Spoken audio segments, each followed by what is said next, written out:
নমস্কাৰ ভাই ভণ্টিসকল, মোৰ ইউটিউব চেনেললৈ আপোনালোকক স্বাগতম। আজি আমি ভাৰতবৰ্ষৰ গণতন্ত্ৰ ডেমক্ৰেচি ইন ইণ্ডিয়া এই পাঠখনৰ কিতাপখনৰ বিষয়ে আমি কিছুমান কোৱেশ্যন দাঙি ধৰিম। ইয়াত আমি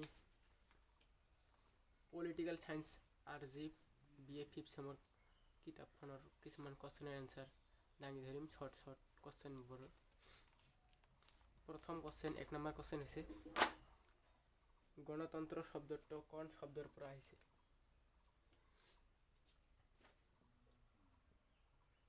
গণতন্ত্ৰ শব্দটো কোন শব্দৰ পৰা আহিছে? গণতন্ত্ৰ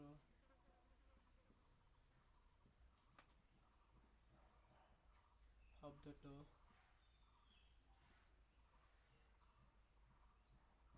কোন শব্দৰ পৰা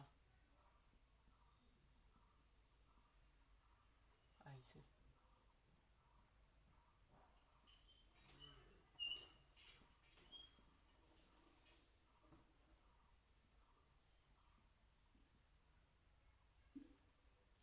কোৱেশ্যন হৈছে গণতন্ত্ৰ শব্দটো কোন শব্দৰ পৰা আহিছে, আৰু এইখন কোৱেশ্যনৰ এনচাৰ হৈছে গণতন্ত্ৰ শব্দটো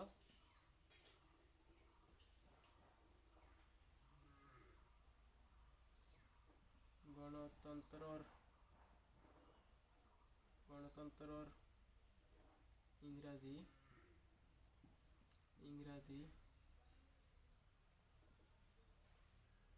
প্ৰতিশব্দ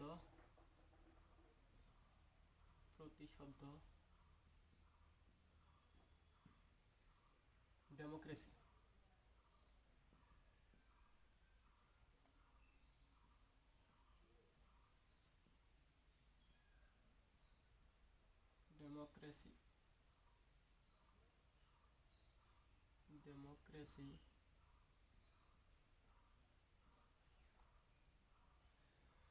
গণতন্ত্ৰৰ ইংৰাজী প্ৰতিশব্দ ডেমক্ৰেচি, আৰু এই ডেমক্ৰেচি শব্দটো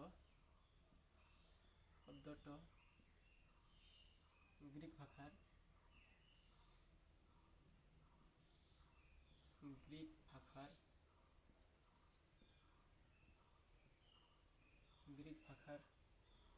ডেমছ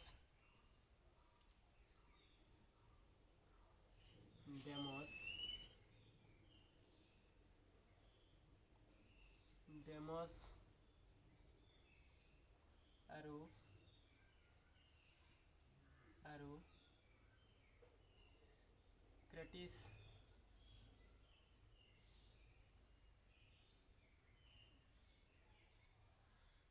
গণতন্ত্ৰৰ ইংৰাজী প্ৰতিশব্দ ডেমক্ৰেচি শব্দটো গ্ৰীক ভাষাৰ ডেমছ আৰু ক্ৰেটছ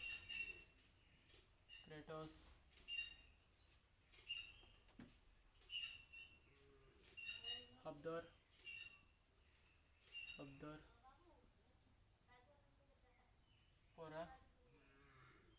পৰা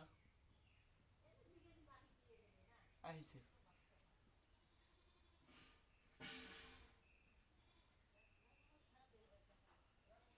গণতন্ত্ৰ শব্দটো কোন শব্দৰ পৰা আহিছে কোৱেশ্যন, আৰু ইয়াৰ উত্তৰ হৈছে গণতন্ত্ৰৰ ইংৰাজী প্ৰতিশব্দ ডেমক্ৰেচি শব্দটো গ্ৰীক ভাষাৰ ডেমছ আৰু ক্ৰেটছ শব্দৰ পৰা আহিছে। এতিয়া 1 নম্বৰ কোৱেশ্যন হৈ গ'ল। এতিয়া 2 নম্বৰ কোৱেশ্যনত আমি দাঙি ধৰিম। এতিয়া কোৱেশ্যন নম্বৰ 2। 2 নম্বৰ কোৱেশ্যন হৈছে কোনে গণতন্ত্ৰক বিকৃত চৰকাৰ বুলি অভিহিত কৰিছিল? কোনে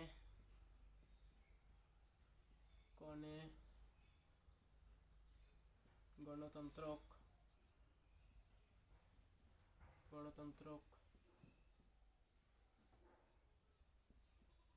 বিকৃত চৰকাৰ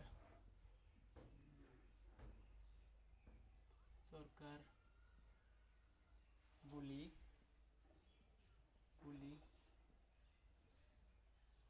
অভিহিত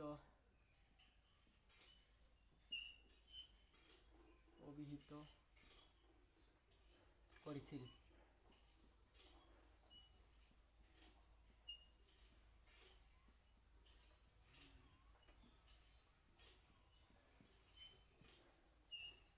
কোৱেশ্চন হৈছে কোনে গণতন্ত্ৰক বিকৃত চৰকাৰ বুলি অভিহিত কৰিছিল? ইয়াৰ প্ৰশ্নৰ উত্তৰ হৈছে এৰিষ্টটল।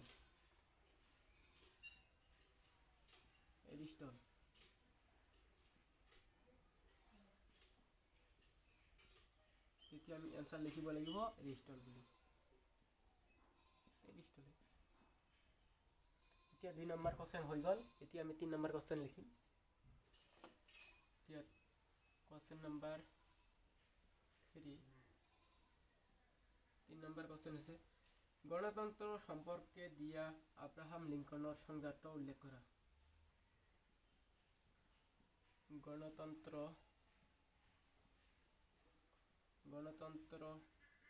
সম্পৰ্কে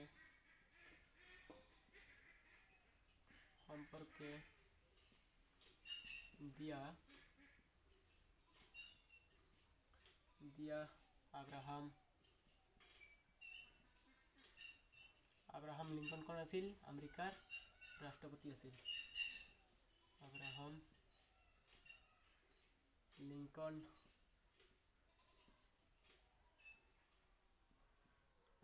লিংকনৰ সংজ্ঞা মানে তেওঁৰ মতে গণতন্ত্ৰ কাক বোলে? সংজ্ঞা মানে কাক বোলে? সংজ্ঞাটো উল্লেখ কৰা। মানে গণতন্ত্ৰ কাক বোলে আব্ৰাহাম লিংকনৰ মতে আমি এইখন ক'ব লাগে। এতিয়া আমি উত্তৰ লিখিম।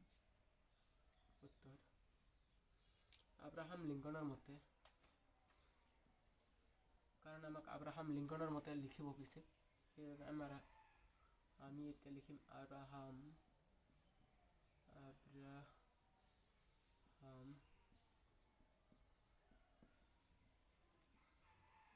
লিংকনৰ মতে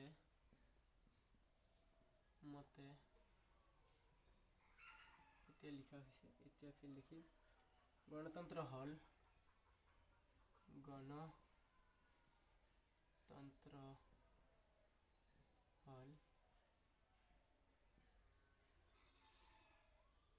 জনগণক, কাৰণ জনসাধাৰণৰ দ্বাৰা চৰকাৰ গঠন হয়। জনগণক লৈ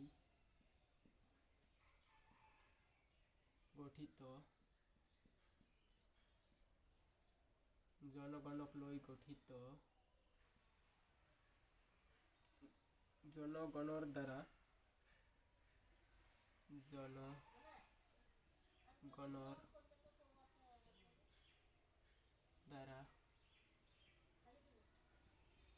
কাৰণ জনসাধাৰণৰ ভোট দি চৰকাৰ গঠন কৰে জনগণৰ দ্বাৰা।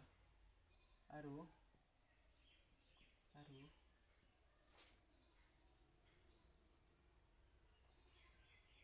জনগণৰ বাবে, কাৰণ ৰাইজৰ বাবে, জনগণৰ বাবে প্ৰচলিত চৰকাৰ ব্যৱস্থা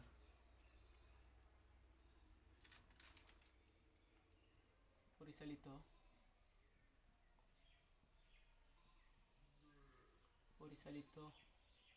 চৰকাৰ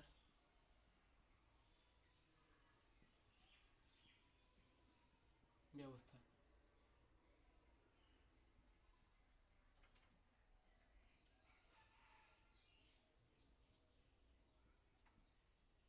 এইখন হৈছে আব্ৰাহাম লিংকনৰ মতে গণতন্ত্ৰ সম্পৰ্কে দিয়া আব্ৰাহাম লিংকনৰ সংজ্ঞাটো উল্লেখ কৰা। এতিয়া আমি এনসাৰ লিখিব লাগে। আব্ৰাহাম লিংকনৰ মতে, এতিয়া এনেদৰে লিখিব লাগিব। আব্ৰাহাম লিংকনৰ মতে গণতন্ত্ৰ হ'ল জনগণক লৈ গঠিত, জনগণৰ দ্বাৰা আৰু জনগণৰ বাবে পৰিচালিত চৰকাৰ ব্যৱস্থা। এতিয়া আমি কোৱেশ্চন লিখিম 4 নম্বৰ কোৱেশ্চন। এতিয়া কোৱেশ্চন 4 নম্বৰ লৈ আহিছোঁ। কোৱেশ্চন নম্বৰ 4 গণতন্ত্ৰ হ'ল আলাপ আলোচনাৰ মাধ্যমত পৰিচালিত চৰকাৰ। কোনে কৈছিল? গণতন্ত্ৰ হ'ল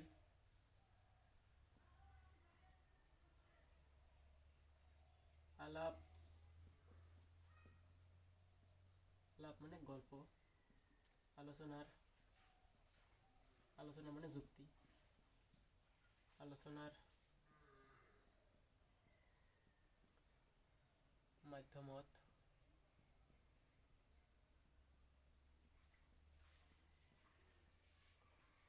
গণতন্ত্ৰ হ'ল আলাপ আলোচনাৰ মাধ্যমত পৰিচালিত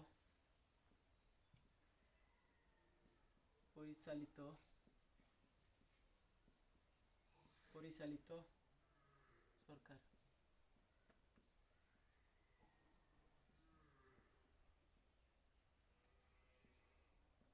কোনে কৈছিল?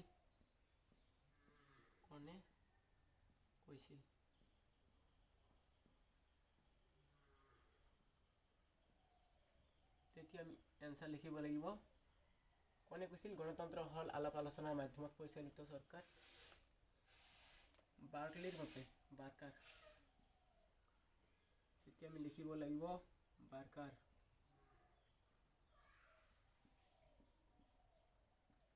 বাৰ্কাৰৰ মতে গণতন্ত্ৰ হ'ল আলাপ আলোচনাৰ মাধ্যমত পৰিচালিত চৰকাৰ। কোনে কৈছিল? বাৰ্কাৰৰ মতে। এতিয়া আমি কোৱেশ্চন 5 লিখিম। এতিয়া কোৱেশ্চন নম্বৰ 5। কোনটো যুগক গণতন্ত্ৰৰ অন্ধকাৰ যুগ বুলি কোৱা হয়?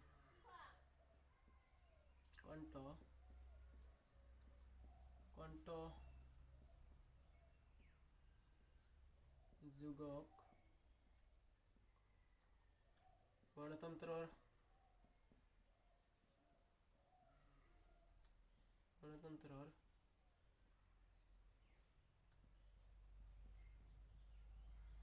অন্ধকাৰ যুগ বুলি কোৱা হয়?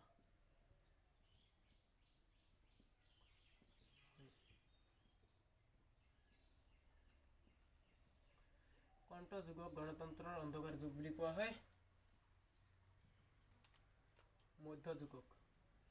উত্তৰ হৈছে মধ্য যুগক। এতিয়া